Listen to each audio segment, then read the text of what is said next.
Hi guys, നമുക്ക് night ഡ്രൈവിന് പോയാലോ. നമ്മൾ സൺവേ പിരമിഡ് എന്ന് പറഞ്ഞ സ്ഥലത്താണ് പോകുന്നത്. അവിടെ സൺവേ ഷോപ്പിംഗ് മോൾ ഉണ്ട്. അപ്പം നമുക്ക് ഷോപ്പിംഗ് മോൾ കണ്ടിട്ട് അവിടുത്തെ ലൈറ്റ്സും കാര്യങ്ങളൊക്കെ കണ്ടിട്ട് തിരിച്ചു വരാം. Okay, just take the video. അത് ഞാൻ നേരത്തെ കണ്ടു. ഈ ലയണ കണ്ടിക്ക്, പക്ഷെ ലയണാണോ എനിക്ക് മനസ്സിലായില്ല. അല്ല, അത് മലേഷ്യൻ്റെ എന്തോ എംബ്ലം എന്തോ ആണോ? മലേഷ്യൻ്റെ എംബ്ലം തന്നെ.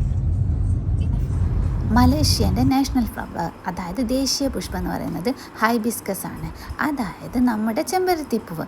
പിന്നെ ഈ സൺവേ പിരമിഡിനെ പറ്റിയിട്ട് പറയുകയാണെങ്കിൽ ഇതിൻ്റെ ഡിസൈൻ ഡയറക്ടറായിട്ടുള്ള നെൽസൺ യോങ് ആണ് ഇത് രൂപകൽപ്പന ചെയ്തത്, ഇതിൻ്റെ മുൻഭാഗം. പിന്നെന്താണെന്ന് വെച്ചാൽ ഇതിൻ്റെ മുൻഭാഗം ഡിസൈൻ ചെയ്യാൻ വേണ്ടിയിട്ട് അവർ കുറേ ആർക്കിടെക്റ്റിനെ മീറ്റ് ചെയ്ത്. അപ്പോൾ അവർക്ക് ആർക്കും, അതായത് എങ്ങനെയാണോ ഇതിൻ്റെ ഓണർക്ക് വേണ്ടത് അതുപോലത്തെ ഒരു ഡിസൈൻ ഉണ്ടാക്കാൻ വേണ്ടിയിട്ട് പറ്റിയില്ല. അങ്ങനെയാണ് ലാസ്റ്റ് നെൽസൺ യോങ്ങിൻ്റെ കയ്യിൽ ഇത് എത്തുന്നത്. അപ്പോൾ യോങ്ങിൻ്റെ വാക്കുകൾ പ്രകാരം ഇങ്ങനെയാണ്: സൺവേൻ്റെ ചെയർമാനായ ടാൻ ശ്രീ ഡോ ജെഫ്രി ചിയയുമായി കൂടിക്കാഴ്ച നടത്തിയ ഉടൻ തന്നെ അദ്ദേഹത്തിന് ഒരു പ്രചോദനം ലഭിച്ചു. തുടർന്ന് പ്രശസ്തമായ സിംഹത്തിൻ്റെ തല, പിരമിഡ് കൂടാതെ കെട്ടിടത്തിൻ്റെ മുൻഭാഗം ഏകദേശം എങ്ങനെയായിരിക്കുമെന്ന് അദ്ദേഹം ഒരു സ്കെച്ചിലൂടെ വരച്ചു. പിന്നെ ഈ ഷോപ്പിംഗ് മാൾ ഉദ്ഘാടനം ചെയ്തത് 1997 ജൂലൈയിലാണ്.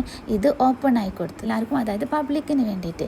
ഈ മോള് ഒരു ഈജിപ്ഷ്യൻ റിവൈവൽ ശൈലിയിലുള്ള വാസ്തുവിദ്യനെ അടിസ്ഥാനമാക്കിയിട്ടാണ് രൂപകൽപ്പന ചെയ്തത്.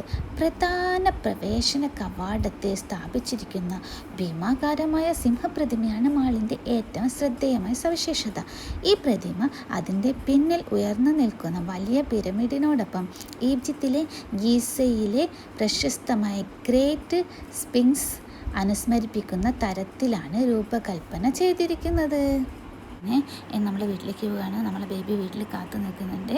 അവനിപ്പം ആ മദർ ഇൻ ലോൻ്റെ കൂടെയാണുള്ളത്. Thanks for watching. ബൈ.